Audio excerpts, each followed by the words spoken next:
This evening in Kabul, as you all know, terrorist attack that we've been talking about and worried about, that the intelligence community has assessed, has undertaken an attack by a group known as ISIS-K. Took the lives of American service members standing guard at the airport and wounded several others seriously. He had also wounded a number of civilians, and civilians were killed as well. I've been engaged all day in constant contact with the military commanders here in Washington and the Pentagon, as well as in Afghanistan and Doha. And my commanders here in Washington in the field have been on this with great detail, and you've had a chance to speak to some so far. The situation on the ground is still evolving, and I'm constantly being updated. These American service members who gave their lives, it's an overused word, but it's totally appropriate here, were heroes. Heroes who've been engaged in a dangerous, selfless mission to save the lives of others. They're a part of an airlift, an evacuation effort unlike any seen in history, with more than 100,000 American citizens, American partners, Afghans who helped us, and others taken to safety in the last 11 days. Just in the last 12 hours or so, another 7,000 have gotten out. They were part of the bravest, most capable, the most selfless military on the face of the earth. And they're part of simply what I call the backbone of America. They're the spine of America, the best the country has to offer. Jill and I, our hearts ache, like I'm sure all of you do as well, for all those Afghan families who lost loved ones, including small children, or been wounded in this vicious attack. And we're outraged as well as heartbroken. Being the father of an Army major who served for a year in Iraq, and before that was in Kosovo as a U.S. attorney for the better part of 6 months in the middle of a war. When he came home after a year in Iraq, was diagnosed, like many, many coming home, with an aggressive and lethal cancer of the brain. We lost. We have some sense, like many of you do, what the families of these brave heroes are feeling today. You get this feeling like you're being sucked into a black hole in the middle of your chest. There's no way out. My heart aches for you. But I know this.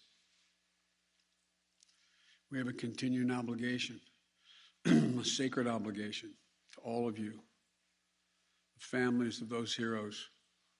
That obligation is not temporary, it lasts forever. The lives we lost today were lives given in the service of liberty, the service of security, the service of others, in the service of America. Like their fellow brothers and sisters in arms who died defending our vision and our values in the struggle against terrorism. Of the fallen this day, they're part of a great and noble company of American heroes. To those who carried out this attack, as well as anyone who wishes America harm, know this: we will not forgive.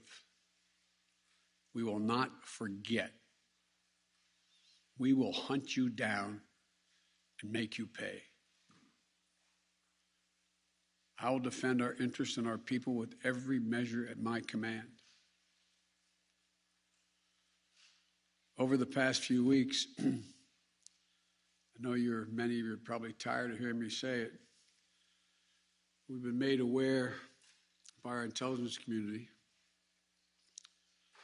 that the ISIS-K, an arch enemy of the Taliban, people who were freed when both those prisons were opened, has been planning a complex set of attacks on the United States personnel and others. This is why, from the outset, I've repeatedly said this mission was extraordinarily dangerous, and why I've been so determined to limit the duration of this mission. As General McKenzie said, this is why our mission was designed, this is the way it was designed to operate under severe stress and attack. We've known that from the beginning. And as I've been in constant contact with our senior military leaders, and I mean constant, round the clock, and our commanders on the ground and throughout the day, they made it clear that we can and we must complete this mission, and we will. And that's what I've ordered them to do. We will not be deterred by terrorists. We will not let them stop our mission. We will continue the evacuation. I've also ordered my commanders to develop operational plans to strike ISIS-K assets, leadership, and facilities. We will respond with force and precision at our time, at the place we choose, in a moment of our choosing. Here's what you need to know. These ISIS terrorists will not win. We will rescue the Americans there. We will get our Afghan allies out, and our mission will go on. America will not be intimidated, and I have the utmost confidence in our brave service members who continue to execute this mission with courage and honor to save lives and get Americans, our partners, our Afghan allies out of Afghanistan. Every day when I talk to our commanders, I ask them what they need. What more do they need, if anything, to get the job done? As they will tell you, I granted every request. I reiterated to them today on 3 occasions that they should take the maximum steps necessary to protect our forces on the ground in Kabul. And I also want to thank the Secretary of Defense and the military leadership of the Pentagon and all the commanders in the field. There has been complete unanimity from every commander on the objectives of this mission and the best way to achieve those objectives. Those who have served through the ages have drawn inspiration from the book of Isaiah, when the Lord says, "Whom shall I send? Who shall go for us?" The American military has been answering for a long time. "Here I am, Lord, send me. Here I am, send me." Each one of these women and men of our armed forces are the heirs of that tradition of sacrifice, of volunteering to go in harm's way, to risk everything, not for glory, not for profit, but to defend what we love and the people we love. And I ask that you join me now in a moment of silence for all those in uniform and out of uniform, military and civilian, who have given the last full measure of devotion.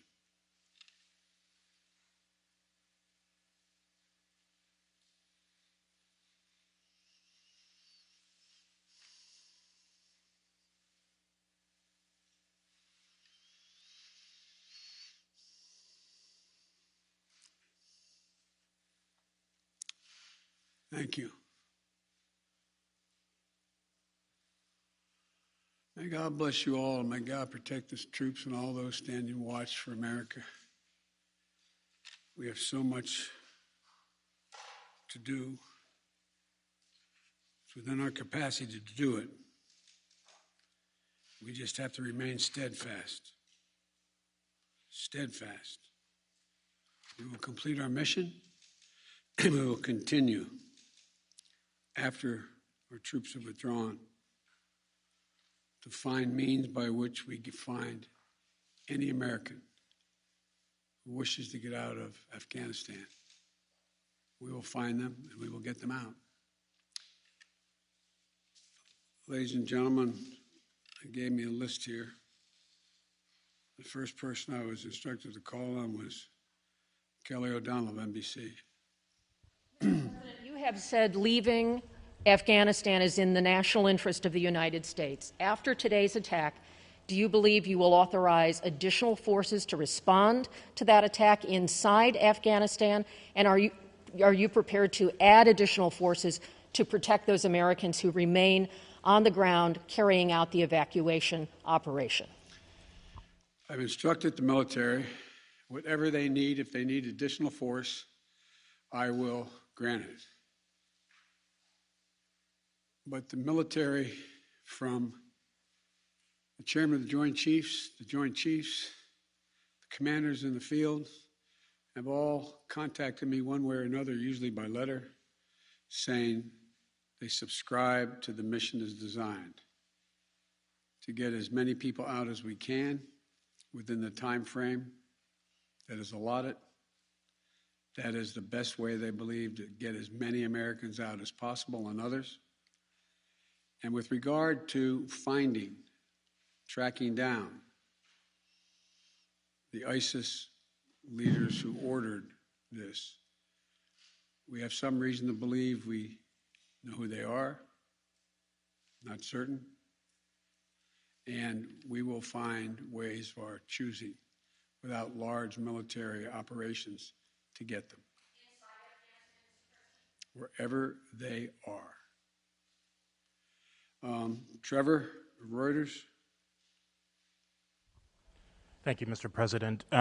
There's been some criticism, even from people in your party, about the dependence on the Taliban to secure the perimeter of the airport. Do you feel like there was a mistake made in that regard? No, I don't. Look, I think General McKenzie handled this question very well. The fact is that we're in a situation, we inherited a situation, particularly since, as we all know, that the Afghan military collapsed 11 days before, in 11 days, that it is in the interest of, as McKenzie said, in the interest of the Taliban that, in fact, ISIS-K does not metastasize beyond what it is, number one. And number two, it's in their interest that we are able to leave on time, on target. And as a consequence of that, the major things we've asked them, moving back the perimeter, giving more space between the wall, stopping vehicles from coming through, etc., searching people coming through. It is not what you'd call a tightly commanded, regimented operation like the U.S. is, the military is, but they're acting in their interest. And so, by and large, and I've asked this same question to military on the ground, whether or not it's a useful exercise. No one trusts them. We're just counting on their self-interest to continue to generate their activities. And it's in their self-interest that we leave when we said, and that we get as many people out as we can. Like I said, even in the midst of everything that happened today, over 7,000 people we've gotten out, over 5,000 Americans overall. So it's not a matter of trust, it's a matter of mutual self-interest. And but there is no evidence thus far that I've been given as a consequence by any of our commanders in the field that there has been collusion between the Taliban and ISIS in carrying out what happened today, both in front of the hotel and what is expected to continue for beyond today. Amir, Associated Press. Thank you, Mr. President. You have spoken, again, powerfully about your own son and the weight of these decisions. With that in mind, and also what you've said, that the longer we stay, the more likelihood that there would be a major attack. How do you weigh staying even one more day, considering what's happened? Because I think what America says matters. What we say we're going to do in the context in which we say we're going to do it, that we do it, unless something exceptional changes. There are additional American citizens. There are additional green card holders. There are additional personnel of our allies. There are additional SIV card holders. There are additional Afghans that have helped us.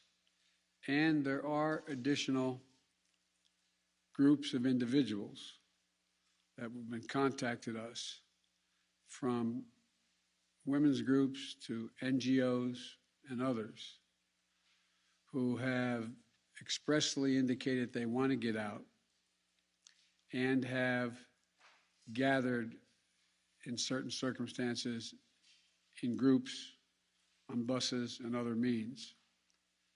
That still presents the opportunity for, in the next several days between now and the 31st, to be able to get them out. And our military, and I believe, to the extent that we can do that, knowing the threat, knowing that we may very well have another attack, the military has concluded that's what we should do. I think they're right. I think they're correct. And after that, we're going to be in a circumstance where will be, I believe, numerous opportunities to continue to provide access for additional persons to get out of Afghanistan, either through means that we provide and or are provided through in cooperation with the Taliban. They're not good guys, the Taliban. I'm not suggesting that at all. But they have keen interest.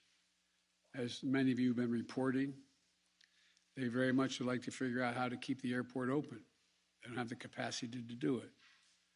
They very much are trying to figure out whether or not they can maintain what is the portion of an economy that has become not robust, but fundamentally different than it had been.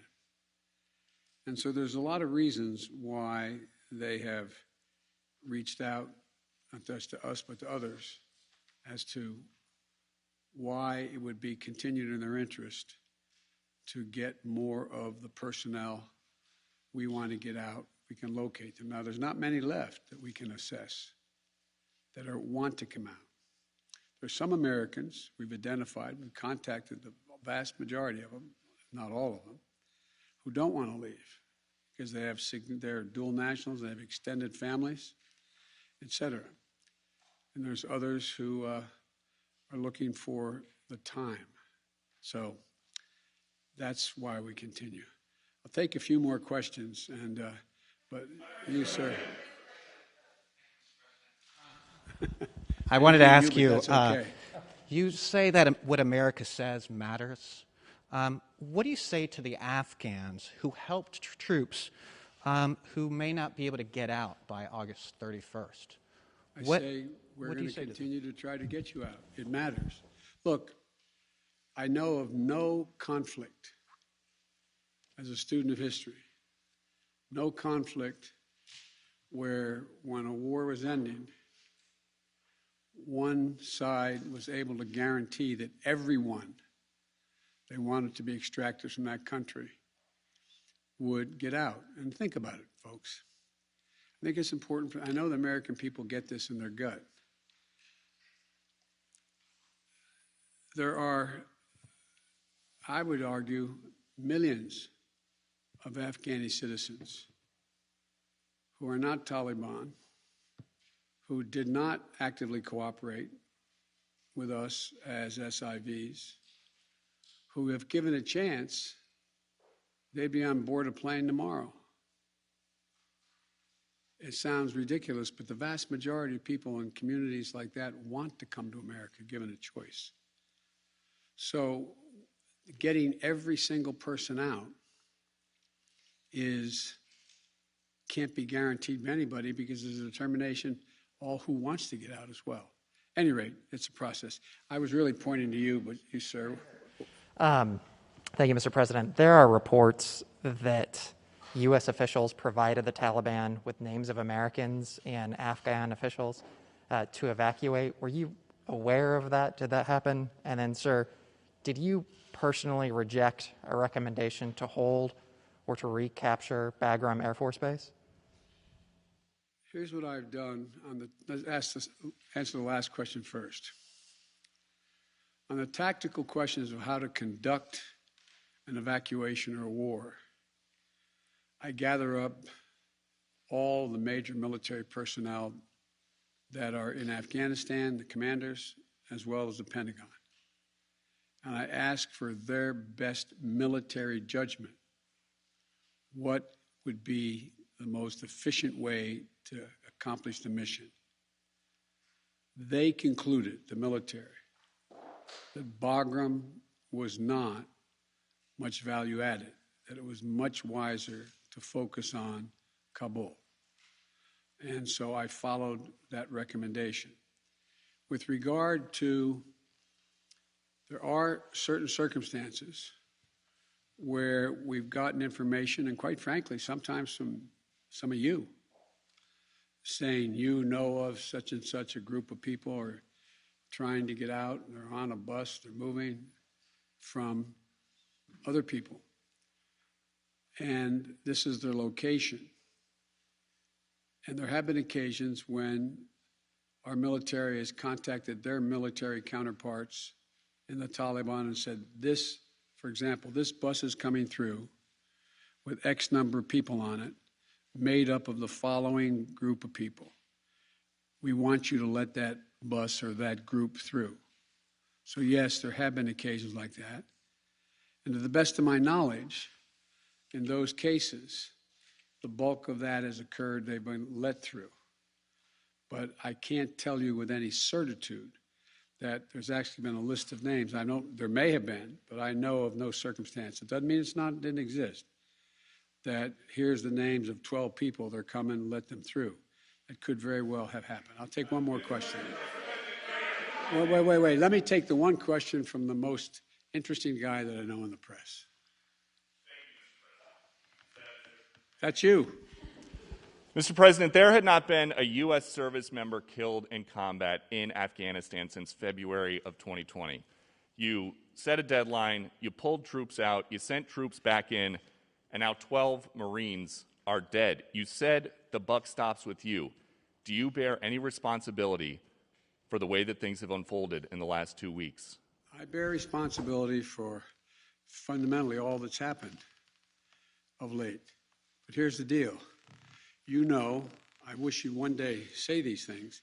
You know as well as I do that the former president made a deal with the Taliban that he would get all American forces out of Afghanistan by May 1. In return, the commitment was made, and that was a year before.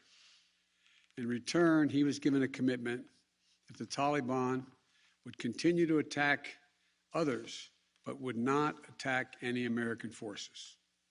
Remember that? I'm being serious. No, I'm asking you a question. Because before... No, wait a minute. I'm asking you a question. Is that accurate, the best of your knowledge? What? I don't think that the issue is, do you think that people have an issue with pulling out of Afghanistan or just the way that things have happened? I think they have an issue that people are likely to get hurt. Some, as we've seen, have gotten killed, and that it is messy. The reason why, whether my friend will acknowledge it or has reported it, the reason why there were no attacks on Americans, as you said, from the date until I came into office was because the commitment was made by President Trump, I will be out by May 1st. In the meantime, you agree not to attack any Americans. That was the deal. That's why no American was attacked. A few days ago, you said you squarely stand by your decision to pull out. Yes, I do, because look at it this way, folks, and I have another meeting for real. But imagine where we'd be if I had indicated on May the 1st I was not going to renegotiate an evacuation date. We were going to stay there. I'd have only one alternative: pour thousands of more troops back into Afghanistan to fight a war that we had already won relative to why the reason we went in the first place. I have never been of the view that we should be sacrificing American lives to try to establish a democratic government in Afghanistan, a country that has never once in its entire history been a united country and is made up, I don't mean this in a derogatory, made up of different tribes who have never, ever, ever gotten along with one another. And so, as I said before, and this is the last comment I'll make, we'll have more chance to talk about this, unfortunately, beyond, because we're not out yet. If Osama bin Laden, as well as al-Qaeda, had chosen to launch an attack when they left Saudi Arabia out of Yemen, would we have ever gone to Afghanistan?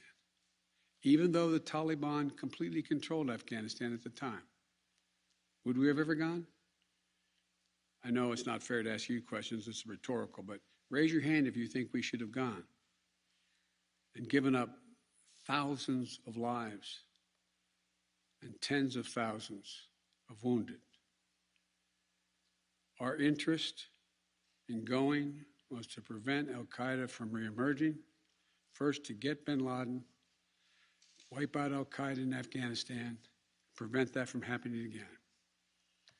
As I've said 100 times, terrorism is metastasized around the world. We have greater threats coming out of other countries, a heck of a lot closer to the United States. We don't have military encampments there. We don't keep people there. We have over-the-horizon capability to keep them from going after us. Ladies and gentlemen, it was time to end a 20-year war. Thank you so much.